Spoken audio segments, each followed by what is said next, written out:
So good afternoon, everyone, and welcome to the fourth episode of second edition of SCM Talk Show. As you know that we have this talk show every fortnight, every 2 weeks. Last one I think we had was on 24th April. The next one again is going to be after 2 weeks, that is on 22nd of May. And what we do is we choose topics from the responses to the survey that we have sent, so the topic that you would like to hear. And as usual, this session will be recorded and made available for free on Novex mobile app as well as Novex YouTube channel. So if you wish to see it again later on, you can do that. Right now, we will put everyone on listen only mode. If you have any questions at any point in the chat, in the talk show, you can type your question in the chat box. Depending on the availability of time, we will take few questions towards the end. So let me start this talk show. It is my pleasure to introduce Mr. Sudhir Dogra. Sudhir is my classmate of REC Rourkela. Now it is called NIT Rourkela, from where I did my mechanical engineering. So he's also a mechanical engineer. He is my batchmate. He worked in Steel Authority of India Limited SAIL steel plant for very few months, and then he came to Mumbai and did his marine engineering from Director of Marine Engineering Training, Bombay. After that, he joined Shipping Corporation of India, Bombay, changed over to Maersk Tankers and rose to rank of Chief Engineer. He sailed on various types of vessels, including general cargo vessels, container ships, car carriers, bulk carriers, oil tankers, for a period of over 30 years. So he was sailing. And now, of course, he has a ground job. Currently, he is group manager, a group general manager of tankers and bulk carriers in TCC Steamship Company, Hong Kong Limited. As we speak, he is currently in Shanghai under institutional quarantine in a hotel. So welcome, Sudhir, to this talk show. Thank you, Ravi. It's my pleasure to be with you all today and share knowledge with you, as well as receive some knowledge from you also, because you are the experts in the supply chain management. And more than that, as Ravi has mentioned just now, that I am in quarantine in Shanghai, almost a week now, and one more week to go. So it is a good time pass for me also to be among with you. Thank you for giving me this opportunity. Wonderful, wonderful. I'm sure we'll learn from you because you are your hands are on the job, actual job. Sometimes, we don't get the opportunity to know the shipping side of the industry. So it's a great opportunity for us to be with you and learn from you about shipping industry. Today's topic is elastic logistics. So there's a new topic which is now come up. So before we get into the topic in detail, since you are in shipping industry for so long, we supply chain professionals would like to know a little bit about Suez Canal incident. Yes. From an insider point of view, because we have been hearing and listening all from the newspapers and social media and so on and so forth. Yes. So we would like to know from horse's mouth what actually happened, why it happened, how it impacted the global supply chain, what would have been done to avert such an incident again in the future. Yeah. To you. Very interesting. Okay. Now, as you know, like almost 50 to 60 ships pass Suez Canal every day. And I might have also transited Suez Canal so many times. So bulkers, tankers, general cargo ships, they transit every day. One convoy upside, one convoy coming downside. But In this case, for the mega ship, which was a 20,000 TEU container ship, in this case, they say that there was sudden increase in the wind speed. And since this container ship is stacked up, quite high with containers, so windage is very high. For wind to act on the area, it's very high. So the ship was transiting almost at 13.2 knots when the wind picked up, and this vessel lost steering and it came diagonally and hit the banks, and that's how it got stuck there and grounded. So why it happened? So far, as of most of the people know, that it was not a machinery failure. Like sometimes people say that maybe the power generation failed or main propulsion failed or some critical machinery failed for which the ship lost propulsion. Normally this is what happens. Or there could have been some navigational error. Though you can say that there are pilots on board, there were 2 pilots on board, and pilots are very experienced. They are taking ships in and out every day. But in this particular case, they say that it was just sudden wind which picked up, and windage of the ship was very high. So the ship could not steer actually. So it came diagonally and hit the banks. Okay, now your next question, why it happened? Okay, I would say that many times, though there are certain risks, and when a mega container ship is passing, there is not much clearance on both sides of the canal. And if somebody would have thought about it, that one day it can happen, and some correction, some sort of precautions must have been taken on this one.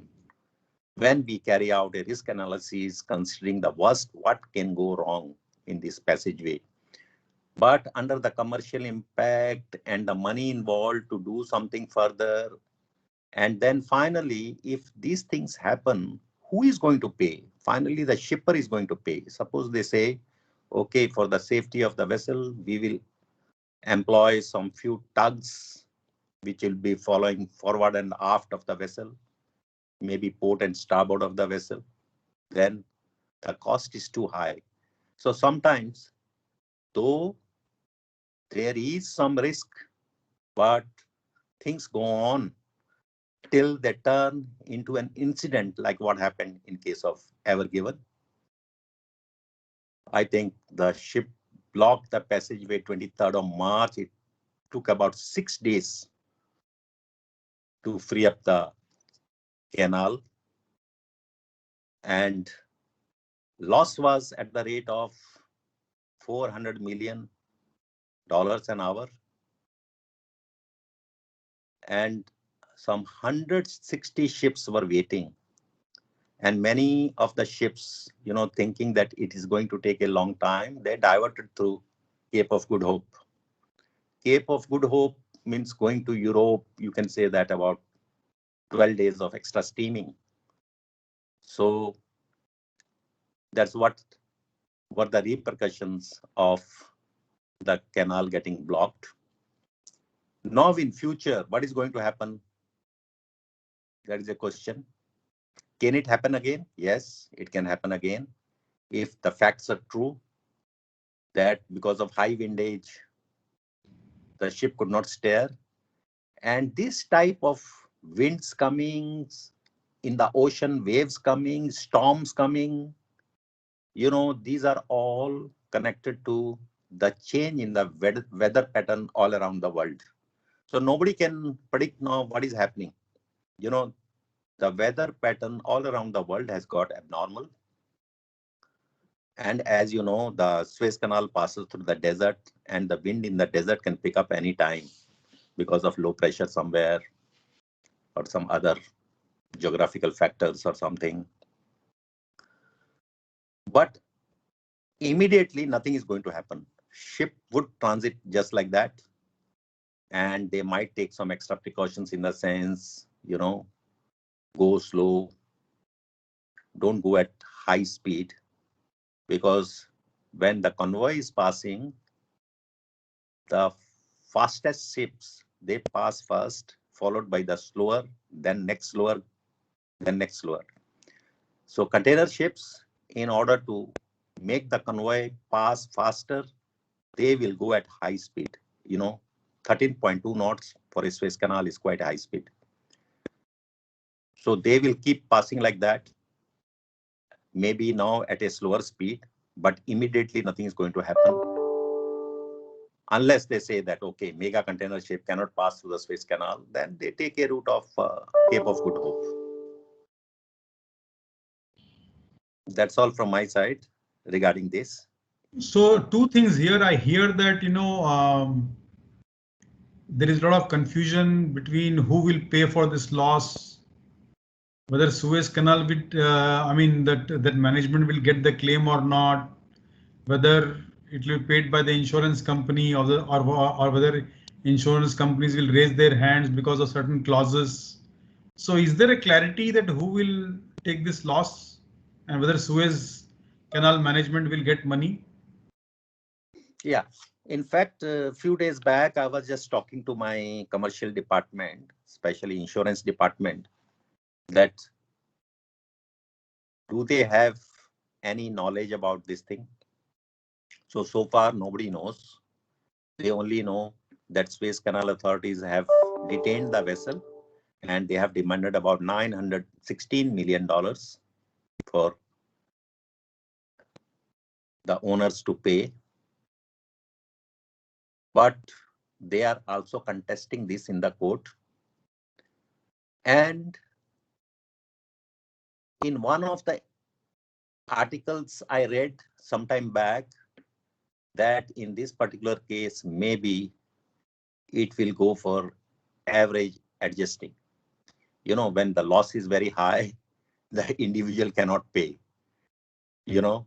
So ultimately, it might be charged to all the shippers.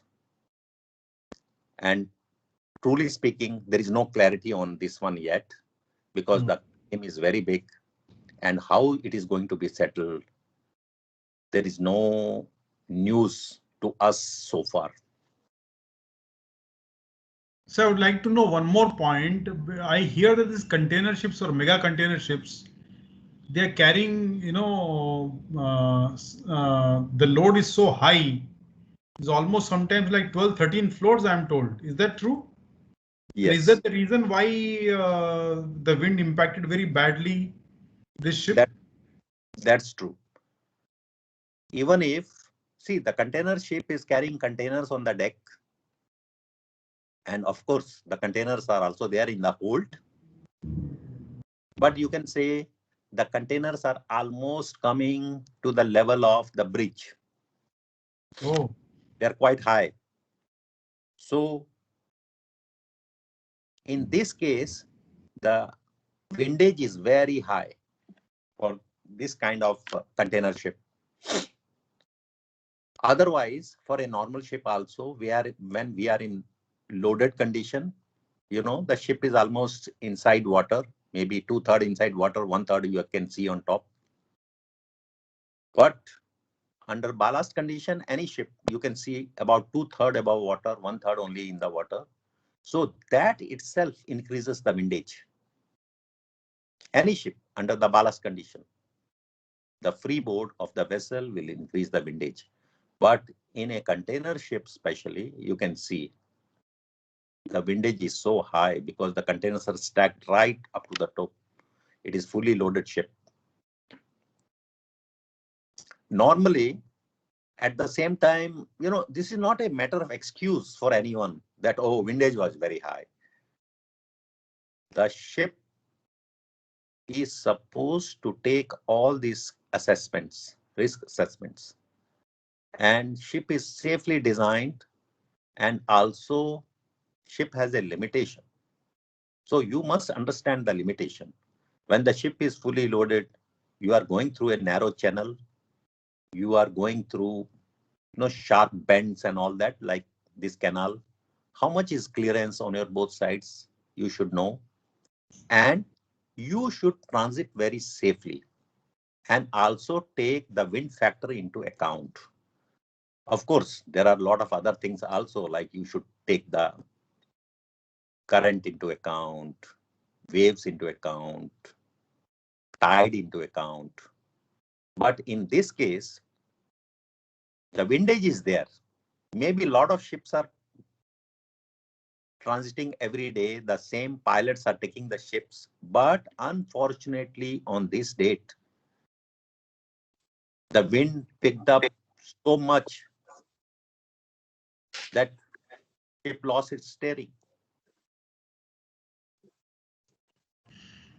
So one more question I have, and I've read somewhere that because these container ships are loaded so high, there is risk of toppling, and there are some accidents where you lose some containers to the sea. So Very, very correct. See, the news sometimes which comes out, the containers are lost at sea, or the ship was almost capsized because the containers all fell down and tilted. All those things you will hear.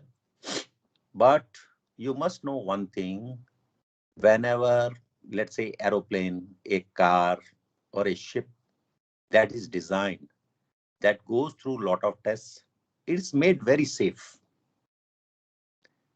Why it happens? Sometimes it is the human error, or there was some deficiency in the design which was not noticed. Otherwise, I don't think there is any machine which is designed to kill people. No, it goes through sufficient tests, and it is made sure that it will last and it will perform safely.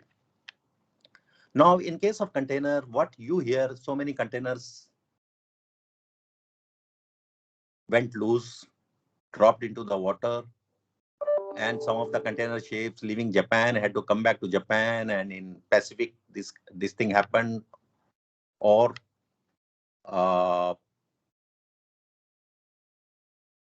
Atlantic, also something happened with the container ships. Okay. I would say there is something called act of God. How strong the thing is made, it is sometimes can happen that it is not supposed to withstand that kind of weather. Now weather patterns are changing. You cannot predict. And against the severity of the weather, sometimes you cannot. But you have nowadays, because of advancement of technology, information available, we have weather routing services. The weather routing services clearly tell you, don't pass through this route. We are expecting this thing. You have the authority to divert also. Seeing a danger in front of you, and you are a highly stacked up container ship, and the weather is like this, you divert, you make a U-turn, So under the commercial pressures, many of the ships, they still decide, okay, let me little bit divert here and there and pass, nothing will happen. Okay. But they get caught in the storm. When they get caught in the storm, they have to face a situation like this. Then later, when the analysis is made, you can make out that it was a mistake to go through this route. Actually, you should have diverted, or you should have waited. There are some locations you can just drift. Wait for the storm to pass, then you take your journey. And in one of the cases, like it is my personal experience, in 1989, we sailed on a container ship from Rotterdam to New York. And it was the worst kind of weather, they say, during that time. And when we were sailing for New York from Rotterdam, on the way, we heard 2-3 ships capsized, went down. And we continued. But we could not head for North America. And to save the vessel, we headed for South America. And from South America along the coast, go up to North America. That was the plan. But in the cargo hold, the containers went loose.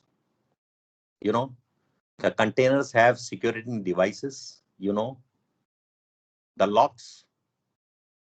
And these locks, after containers are stacked, are supposed to be properly locked by the stevedores, to be counter-checked by the officers. But what happens in port? Container ship loading is very fast. And most of the time, officers go ashore and then they come back.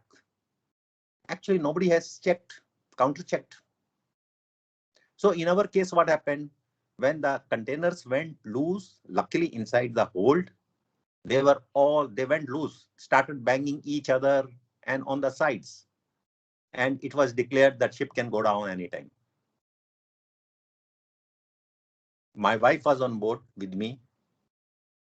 And she said, doesn't matter. We both will go down together. It's okay. That's it.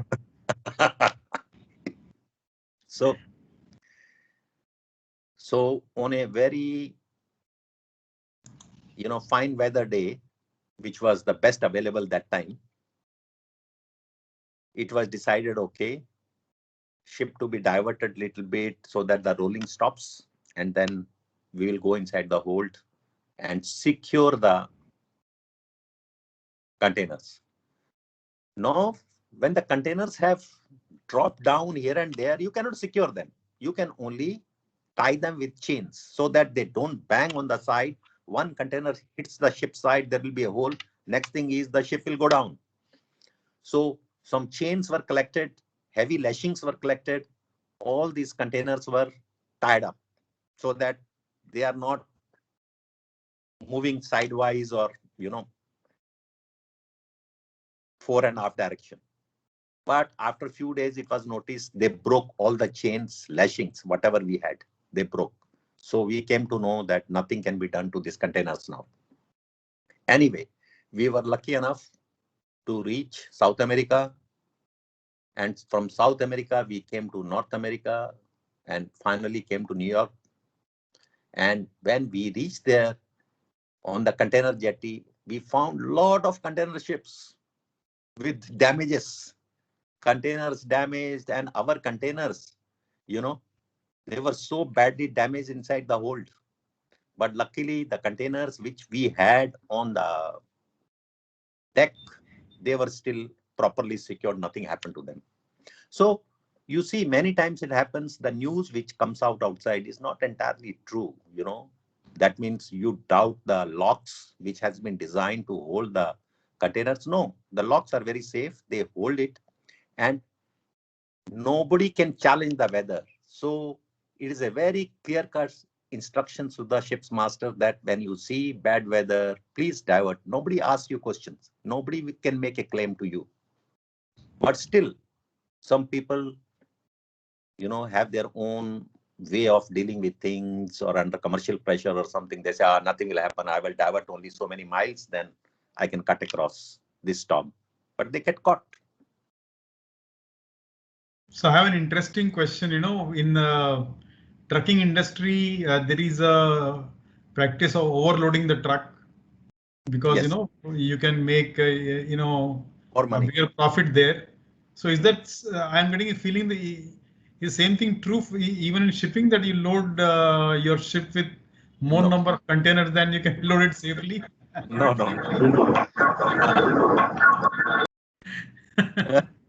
So actually, we are somewhat like truck drivers, but bit higher grade. Because we are watched and we are also under some tight laws where we can get caught. So actually it is not allowed to overload the ship, because when the ship is sailing, there is a draft survey and your initial final draft, all these things are noted down and conveyed to all the parties. And if you are overloaded, you will not be able to sail. And if at all you manage to sail, then next port you will get caught. And the fines are very heavy in this case. It is illegal. Okay. From the safety of life, safety of environment, safety of cargo point of view. You know, a lot of stake is involved in this one. All right, thank you so much. So I have this next question about elastic logistics. So as you know, elastic logistics refer to a model of conducting business that is flexible and Correct. agile enough to upscale or downscale according to demand of the market. So elastic logistics allows supply chain operations to expand or shrink almost in real time. I mean, not in the future, planning the future and so on, but any given point of time, at any point of time, based on predicted happenings in the market. So in this regard, what is the current state of shipping industry and the future of shipping industry to make it elastic? Is it possible to make shipping industry elastic? And if not, then why not? If you can throw some light on that. Okay. Actually, frankly speaking, elastic logistics, what do you mean is like elastic, it gets compressed but regains its shape again. Correct? That way you mean. Yeah. Okay. So what I understand, what you mean is this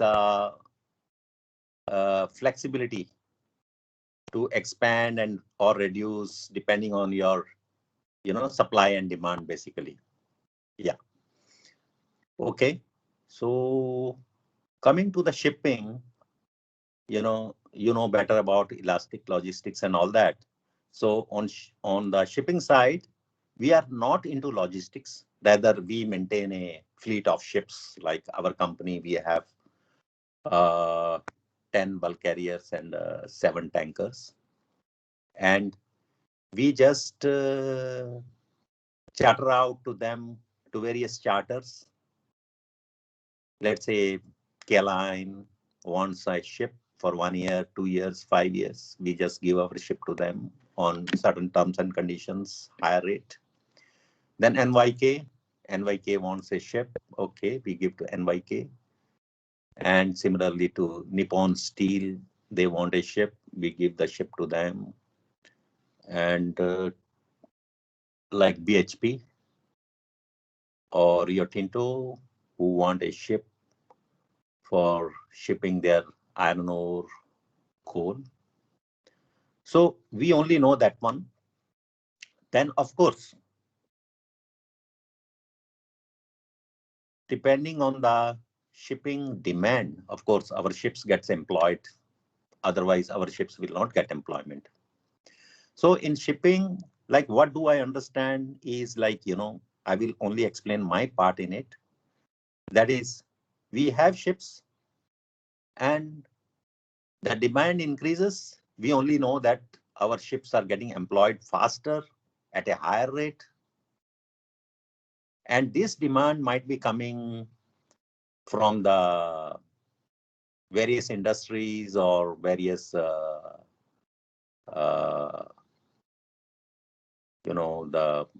oil industries and all that. Like our bulk carriers, they will primarily ship, you say, grains, coal, wheat, bauxite in bulk. So if, for an example, China slows down or America slows down, or that matter, even India slows down, then our ships are not employed. The repercussions which we get, okay? And if the market starts moving, there is a good demand, then our ships are also employed. And for an example, now these container ships were not having any demand for a long time, and container ships were making losses. Now see, container market has picked up. Now all the container ships are moving at a very, very high rate.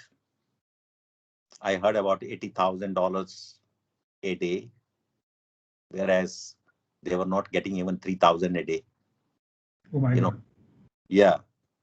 So our bulk carrier was getting about 3,000 a day, and now last night gone up to 40,000 a day. So it shows that if the demand increases in the market, more ships gets employed, and things starts moving. When the demand drops, of course, the modes of transportation which are there, they also shrink. Many ships will get scrapped, or some of the ships will go for layoff, or small companies, if they find difficult to survive, they'll sell off their ships. That's what happens. But in what I know in an industry, of course, there are always ups and downs in logistics and supply and demand. And what you mean is, as per the supply or demand, you try to increase or decrease your operations to, when the demand is high, how do you meet it? And when the demand is low, what do you do? How you have? But I think that is a pure supply chain management question, where your different loadings and capacities will come into picture, and how you will optimize your routes, maybe your how you will do, how the manufacturing will be done that time, and how that will be, the stocking of the same will be done, and then your warehouse management, and how you will employ people or lay off people. A lot of things will come from the supply chain management point of view. So I think my knowledge is quite limited in that one, except what do I see in a shipping industry with supply and demand. When demand is there, we get higher rates, our ships gets employed and starts moving. When the demand is low, of course, we suffer. So which kind of ships are in demand nowadays? Large ships, small ships, container ships, bulk, which kind of ships? Container ships are in demand these days. As you can see, the container ships have started moving because of a blockade that things have stopped going to Europe, which can even make the supermarket suffer now. There may not be goods in the supermarket. So oil trade depends again on the consumption. Like, because of the COVID, planes are not flying. Okay. And if I'm not mistaken, that 80% of the oil is consumed by land, your industries plus transportation. You can say roughly 10% by shipping and 10% by aviation. Even on land, you can see the transportation has slowed down. People are not going to their office. Things are not moving much. So the demand of oil has really reduced. And biggest importers of oil were China, Japan, India. You can see their demand has dropped down. So the tanker market accordingly will go down. There is no demand. And where tankers used to get, once upon a time, maybe 100,000 a day, 140,000 a day. Now, on an average, at least we'll get 40,000 a day. Now, tankers are getting hardly 10,000 a day. Oh my God. 10,000 is our OPEX per day, excluding insurance and bank loans. So how to? So that's why all the shipping companies would like to diversify, because it happens if tankers are not earning, then bulk carriers are earning. Our bulk carriers are now earning, 40,000 a day. Let's say if bulk carrier earns 20,000 to pay the dues for that particular vessel, then 20,000 in excess taking care of the tanker. Other vessels, yeah. Yeah. And if you have container ships, of course, container ships would have paid to us this time, but we don't have container ships. So what is the impact of technology on shipping industry? Is there any impact? How it is changing shipping industry, the information systems or automation, how it is impacting? See, for last 30 years, I have seen, okay, this is from the technical point of view, there is a lot of automation on the vessel. These are not the ones which were totally mechanical in the 90s or 80s. Now, the vessels are totally, the engine is running on the software. And many of the mechanical parts are no more on the engine. And there have been hydraulically actuators, hydraulic actuators are there, which have taken over the conventional, cams and all that. There are no more camshaft. So the engine is electronic engine. It is controlled by software. And many of the functions which we were doing mechanically, now switch of a button or click of a mouse, the engine does. They no need to go there with a big spanner or some lever to put it and turn something to find something. No more. So there, and for many of the controls, these are the PLC controls these days. Before there used to be a series of timers, relays, and contactors acting, maybe some hundreds sometimes. If you open a control box, there will be so many timers, auxiliary contacts, main contacts. So nowadays it is only the PLC. PLC controls everything. PLC controls the boiler. PLC controls refrigeration, air conditioning. And there are touch screen panels. On the screen you touch, otherwise before you have to buttons. Yes. So technology that way has changed quite a bit on board the ship. And if you mean how the technology has changed from the IT point of view, that on ship now we can send mails,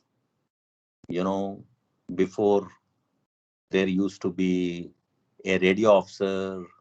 He was contacting the office, downloading the mails, doing all that. Nowadays it's just computer on board. You log on to your office and then download.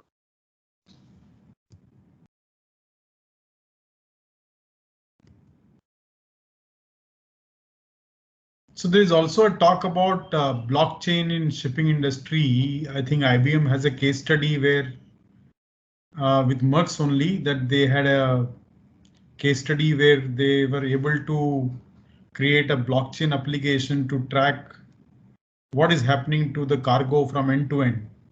I think your mic is off. Your mic is off, Sudhir. Your mic is off. Mic is off. Mic is off. Not able to hear you.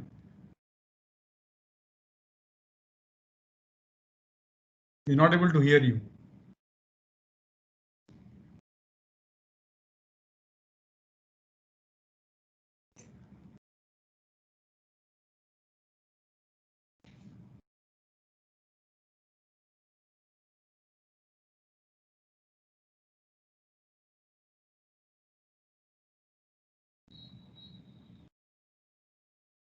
I think you are muted.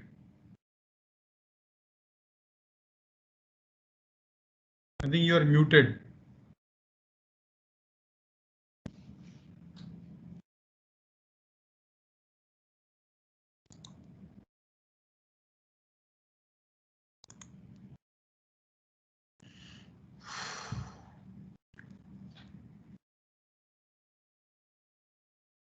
Yeah, I think it's still muted. It's still showing mic is off.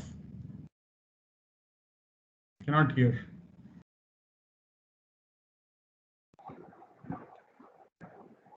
Ravindra, if you're the organizer, maybe you can unmute him. Yeah, I have already unmuted him actually, but still it's not audible. Probably some error with the connection there. Can you hear us, Sudhir?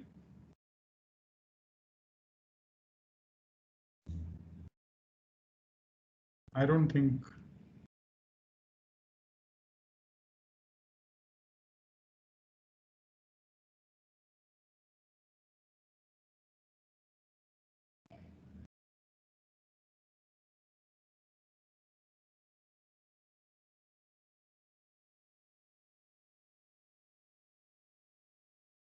Maybe you should disconnect and connect again.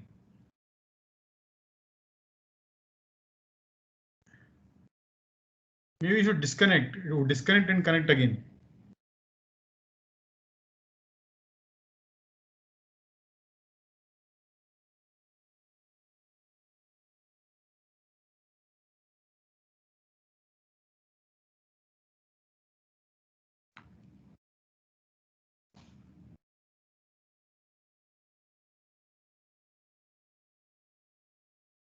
You may want to disconnect and connect again, Sudhir.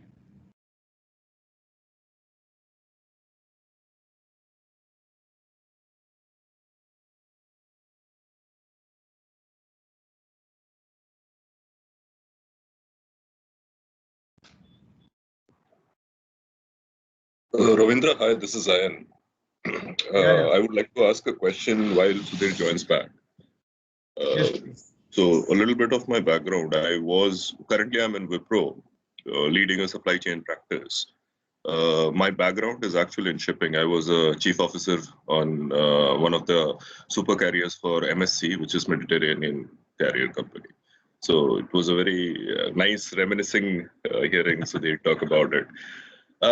One of the things that I'm interested in, in the current scope, at least with the customers that we are dealing with, most of them are moving from a 3PL, 4PL model into a 5PL model for the whole logistics space.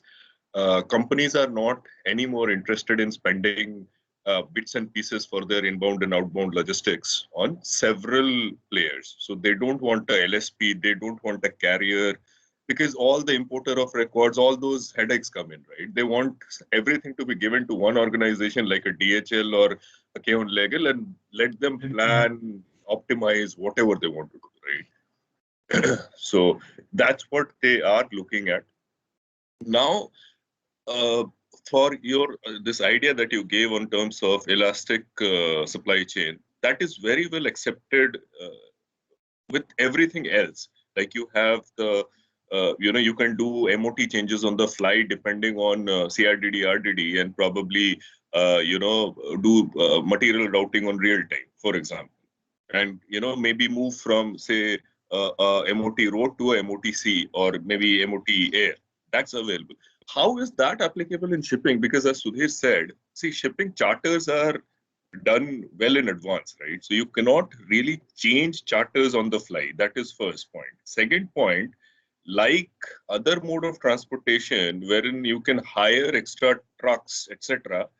In shipping, it does not really work because you don't have ships lying around just like that. It takes a minimum of 5 to 8 years to manufacture a supercargo tanker or a a Ro-Ro or any of these specialized vessels. There are very few dry docks, etc. Right? So then how would shipping as an industry kind of shape up? Because see, like airlines, ships only make money when they are in motion.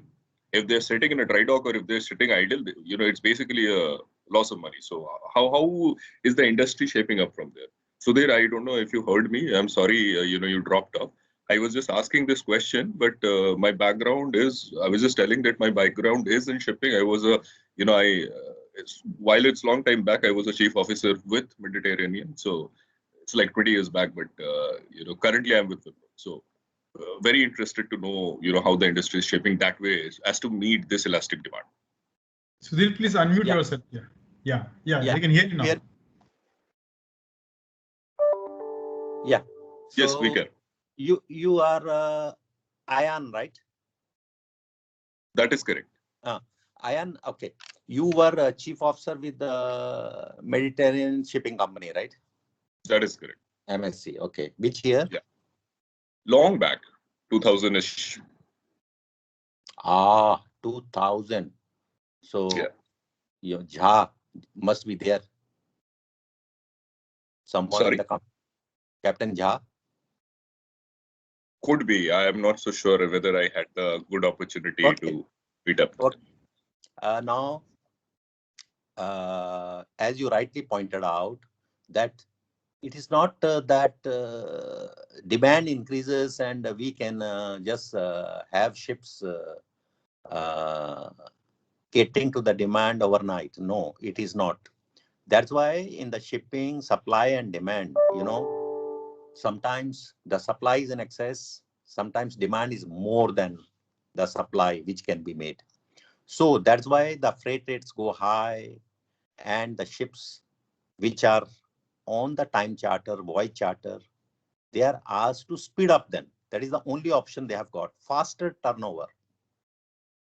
And for the oil tankers, if required, okay, discharge at SBM or do a STS offshore somewhere and just get out of that place.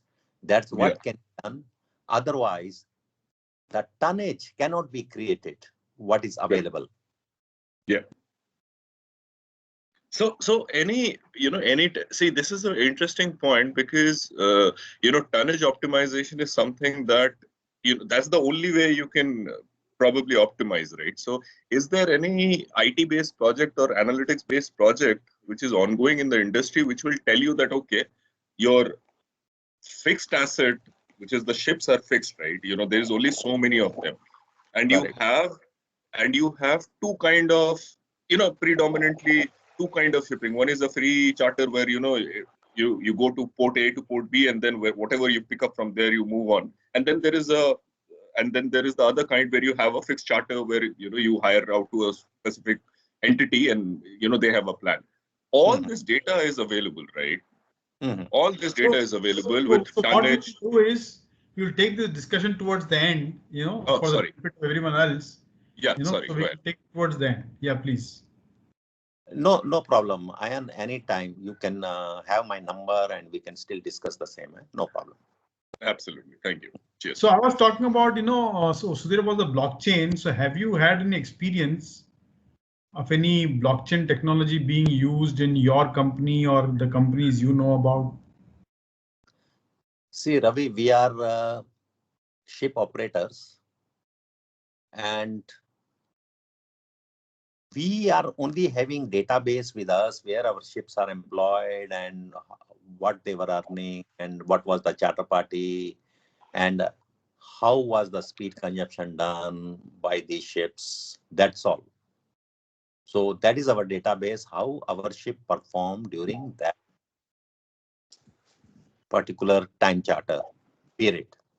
Because daily speed consumption reports are coming, daily performance reports of the vessel, where loaded, where went, how many fuel was consumed. All those things only we have.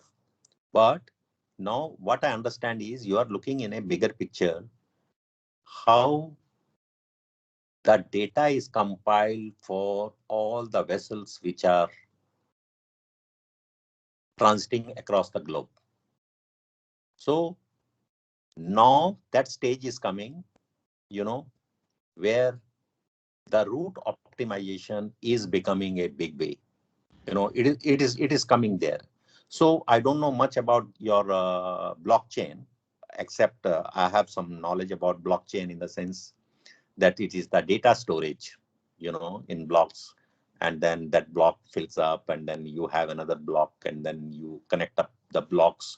Basically, a lot of data is stored there, and there is a safety ensured to the data so that the data doesn't get corrupted or altered, basically. So now, because the decarbonization in shipping, you must be aware that because of climatic change, there is a heavy pressure on the shipping industry that you cut down your reduction. So the carbon emissions from shipping needs to be cut down by 40% to 2019 level in 2030, and 2050 we have to cut down by 50%, and by the year 2100 world should be carbon free. That's why you must have read that ammonia as a fuel is coming. Ammonia means there is no carbon. So if you have to cut down on the emissions, we require fuel like hydrogen, ammonia. So that thing is going on. But at the moment, since we don't have biofuels to cut down our emissions to 30%, 40% by 2030, because fossil fuels will still remain. So what do we do? So one is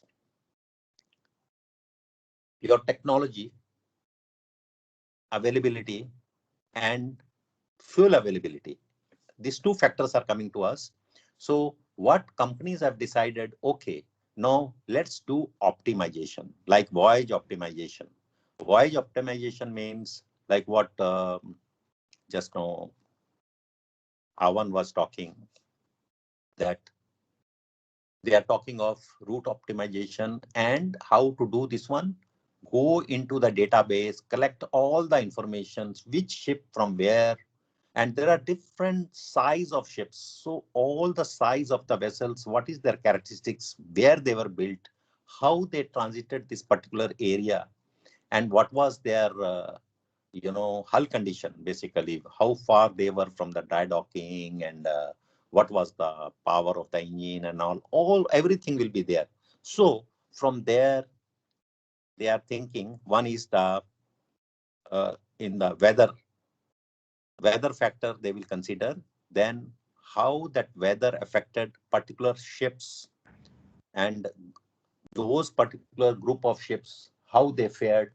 Then all this data is being collected and being stored so that the vessel will be advised to go from point A to point B on basis of the information available from the past, where the voyage can be optimized and some savings on the fuel will be there. But this will help in turn in the controlling the emission. So my question, I mean, that's a very good step to take because of sustainability in the future. Yeah. Will it also improve speed, lead time, so that supply chain can be faster? Okay. Now in the shipping, because of the decarbonization, we are talking of cutting down emissions. So we are only talking of reducing the speed, because Okay. yeah, reducing the speed. So all the vessels will have a plan from 2023 to 2030 to cut down the emission to align with the IMO's dream of cutting down the shipping emissions by 40%. How you will cut down by 40%? Okay, 2023 cut down so much, 24 so much. So a plan will be given to you. How can you follow the plan when you have fossil fuels and big engines? You can only follow that one, that you have to cut down on your fuel consumption. Fuel consumption means your speed. So what we see, till there is no carbon-free fuels available, like methanol, ethanol, ammonia, or hydrogen, we can only reduce our carbon emissions by the reducing the fuel consumption. So you are not talking of higher speeds now, but you have a question now. Okay, you don't have a higher speeds. Okay, that means entire movement of the freight will slow down. Slow down. So I used to ship from point A to point B, let's say 200,000 tons of iron in 20 days. Now, because it has slowed down, I might take 30 days. So there is some industry waiting to get replenishment at certain rate, which will again slow down. So how can that be done? Of course, there will be more ships employed now because the ships have slowed down. So what is happening? The pulling in is going on. Various shipping companies are going together and they are putting their ships together so that they will have the control. Okay, now so many ships we will put in this direction, so many ships in this direction, so that the supply chain is managed, that rate is managed, because the ships have slowed down. I see. So ships will only pick up speed when, of course, first ammonia engine is going to come up in 2025. Maybe in 1-2 years time, if it is successful, then those ships will go at a higher speed. Then 2024, first methanol engine is coming up. If the methanol engine is successful, somewhere 2026-27, that's right, then those ships will be going faster than the fossil fuels. Very interesting. Yeah. Very interesting. So coming to your personal journey in the career, what events or experiences actually helped you in your career? Could you relate, like you related one incident, about this bad weather? What experiences actually, really shaped your career? Experience like these are day-to-day experiences, and once you are in this career, you are bound to overcome all this daily basis. So there is nothing new about it. So there are so many things. Like I remember the very first ship in I passed out in from DMET Bombay in '82 and joined a ship, went to US. I think we loaded in US. When coming back, the ship main engine failed in a place called Bermuda Triangle. Oh my God. So we were in Bermuda Triangle for 3 days, and there's the time everyone is talking, oh, this is the Bermuda Triangle where some planes go missing, ships go missing, and there is something strong magnet down below, and some supernatural effect is there where the whole thing will be sucked in. So we were quite scared for 2-3 days, and then till the ship was repaired, and then we moved away from there. So these type of things do happen. There are many incidents like this. They are very interesting. But then what you have to think is, if you have chosen a career and all the implications, and you have to live with it, and you have to carry on, because dangers are there everywhere. Not that on ship you are there is a danger. Even on land, you are driving your car every day and you know, you are going to office. I think the risk is always there. You know, if you are very careful, somebody else will come and hit you. So basically, I was very interested to join Merchant Navy, and that was my only aim right from beginning. And I never wanted to join SAIL or BHEL or something. And in the interim, because this job came in front of me, I just joined. And then suddenly, after this, the results came out of this Marine Engineering College, Bombay, that you have been selected. So I left that one. I came here because I wanted to just go around the world, see, travel, and at the same time make some money. That, yeah, with whatever qualifications I have got, I think God has been very kind to fulfill my desires. And after that, you know, no looking back. And I have constantly upgraded myself and done well for myself, I would say. Wonderful, wonderful. Very nice to hear from you. So, you know what we are going to do, Sudhir, there are some questions by listeners. So I think Nistush is going to take up these questions. Yes. There are a lot of questions which are here. Yes. So, I mean, the time is running out. Let's see how many questions we can take. So over to you, Nistush. Thank you. Thank you so much, Ravi sir, and thank you, Sudhir sir, for such wonderful insights. It was great listening to the, inside stories, let's say, of the shipping industry. So I'll put in some questions. This is the first one is from Mr. Nandakishore. What are the possible use cases of for IoT in shipping industry? So IoT is Internet of Things. Yeah. See, on board the ship, we have VSAT, and we have internet facilities on board. And these internet facilities are for communication with the office.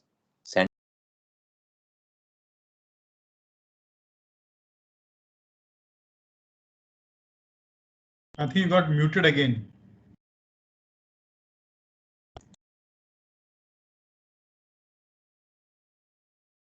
Is it okay?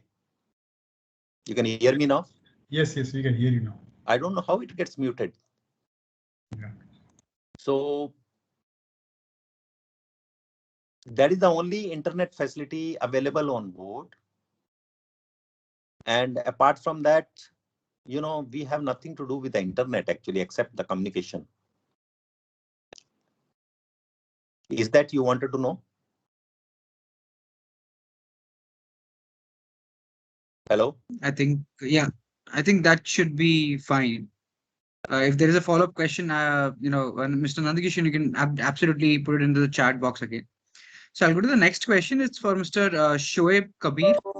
So he asked that can DDMRP, which is demand-driven MRP, be of any help in dynamic supply-demand planning of elastic logistics? Did you try it and use sometime in your industry, basically? Yeah.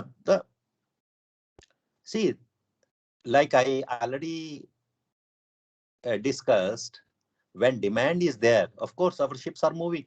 All ships are employed.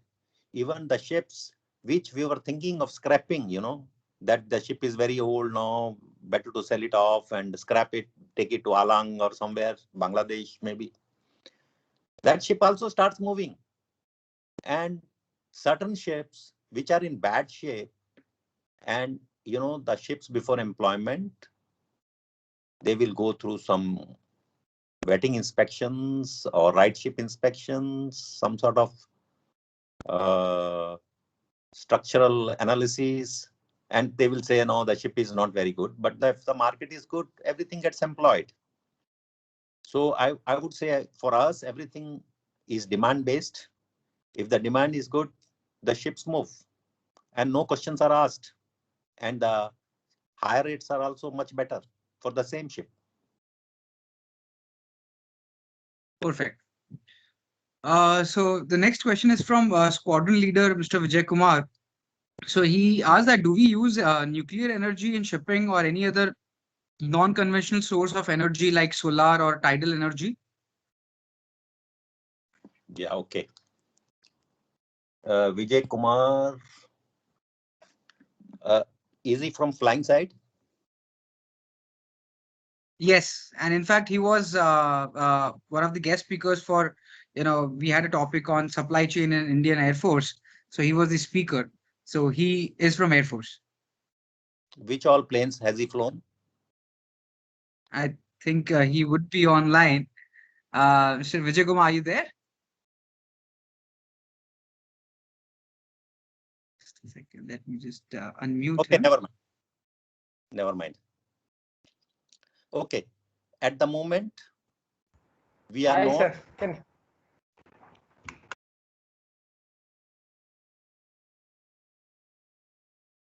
Hello.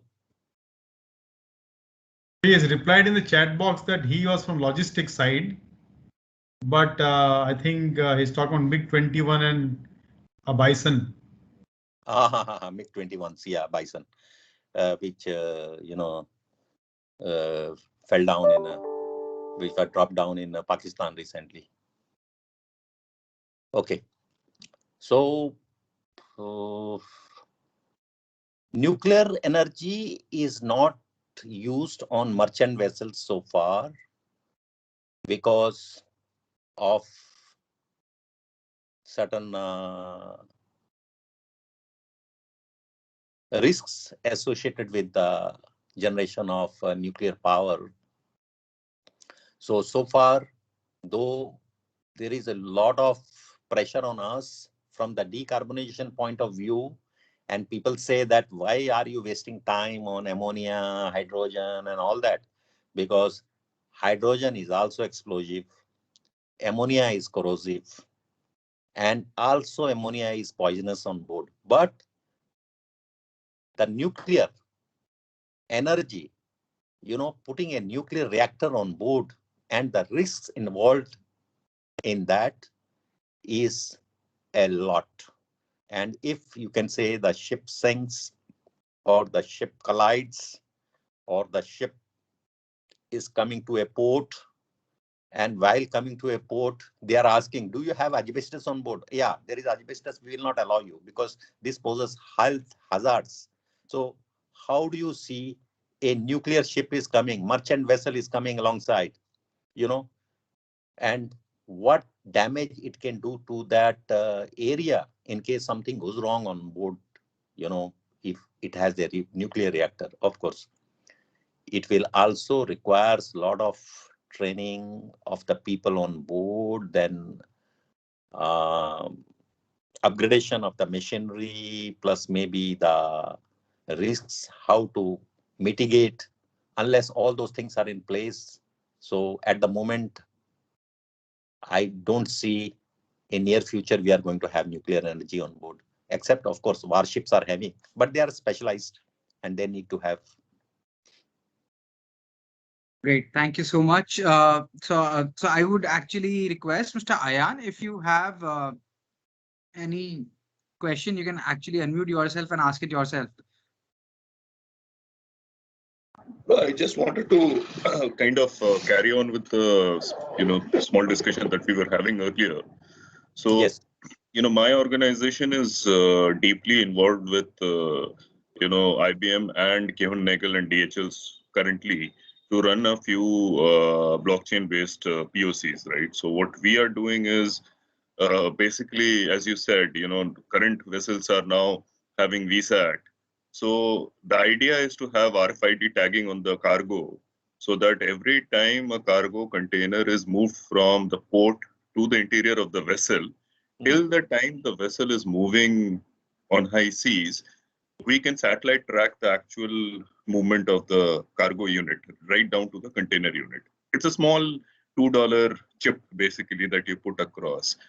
And each of those units basically become a immutable data object in your blockchain data, right? So then basically the idea is to create a 5PL infrastructure, right? From your procurement to delivery, and all the inbound and outbound logistics involved, each state of the supply chain journey is mapped. So not only it see, basically what it does is, in the conventional sense, you wait for the for the airway bill or the pro forma to reach you, put it into some system manually, and then you can do a GRGI or things like that. The conventional way.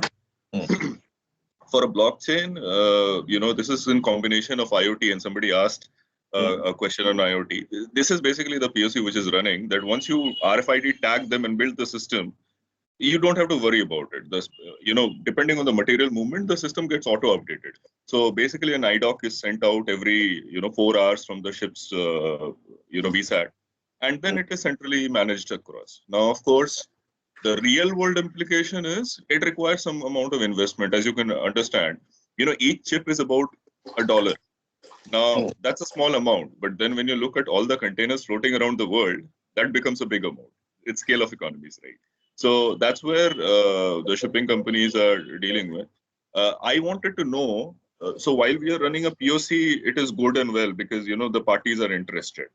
But in the real world, what is the appetite of such things? Because it makes a lot of life easier for the shipping companies also.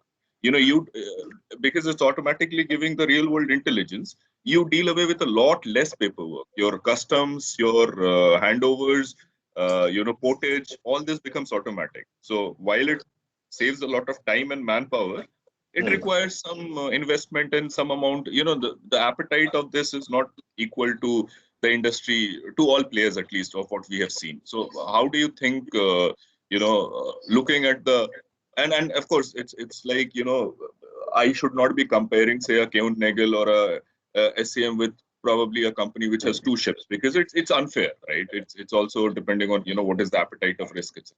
How do you see this impacting shipping? Okay. Now, what I understand.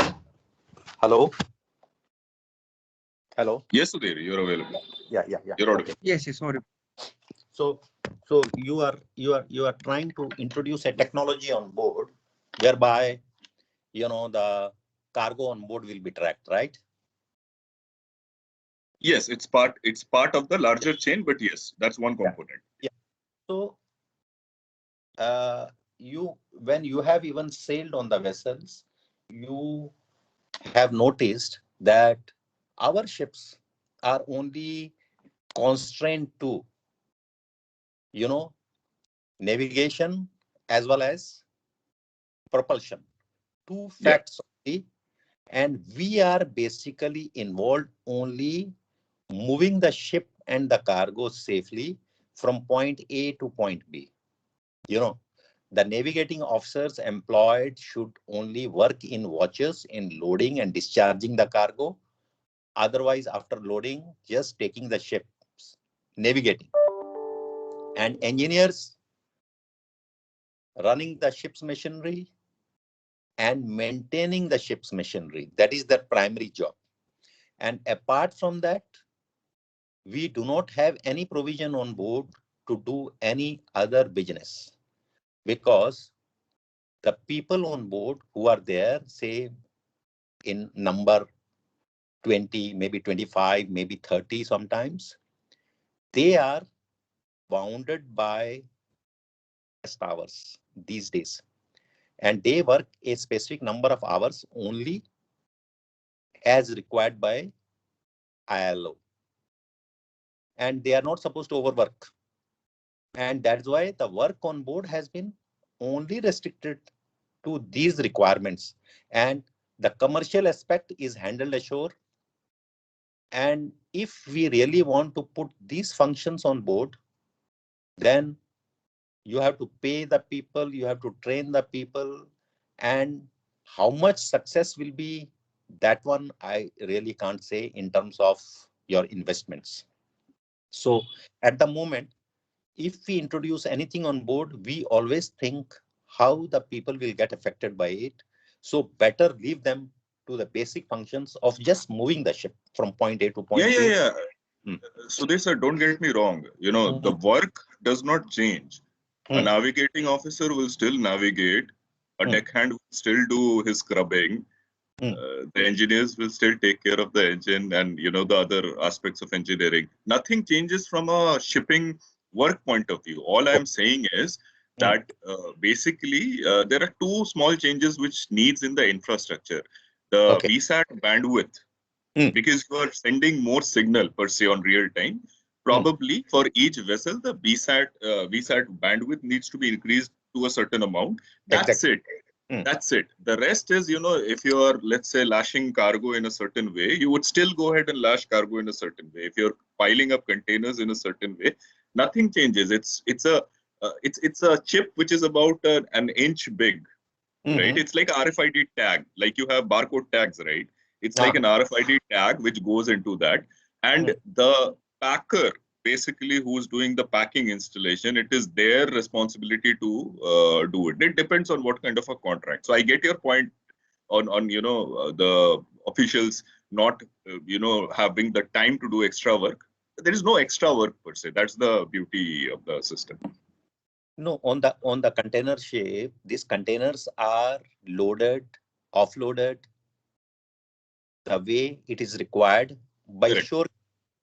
The ship people are not involved into this, and they are only planning ashore how many containers will come and at what sequence the Correct. containers will get offloaded. Everything is planned ashore. The ship staff is only watching and only checking the securing, and they Correct. only know probably how many containers are coming and how many containers are going here. And if we introduce something on board, that's what I was wondering, how much it will help shore. No, you are not introducing any extra work on board, sir. Everything continues all I'm saying is the infrastructure on board, basically the bandwidth of the VSAT, that's all that gets increased. Again, it's in a, Okay, I'll just break here a little bit. I think we have gone off the time. I think there are people who would have future commitments. So what I'll do is I would request Mr. Sudhir sir and Ayan to connect separately once. Mr. Ayan, you can connect with me and take the details. So I can get you connected. But in the meanwhile, I'll just take the opportunity to thank the speakers here, Mr. Sudhir and Mr. Ravi sir, for hosting the event. Thank you so much for all the beautiful insights, all the wonderful stories and things that happen in the shipping industry. A lot of people were very much interested. They stayed connected, and they would have learned a lot. So thank you so much for that, and thanks to all the participants for being online. Joining in on a Saturday. I'm sure you would have learned a lot in this session about the shipping industry and also about what happened at the Suez Canal. So thank you, everyone. We will see you again next on the next episode, which is scheduled on 22nd of May. Please stay connected on our LinkedIn page to know about the topic and the speaker for the next event. Thank you so much. Stay safe. Stay at home. Take care. We'll see you again. Thank you. Thank you, everyone. Thank you. Thank you very much. Take care and stay safe. Goodbye.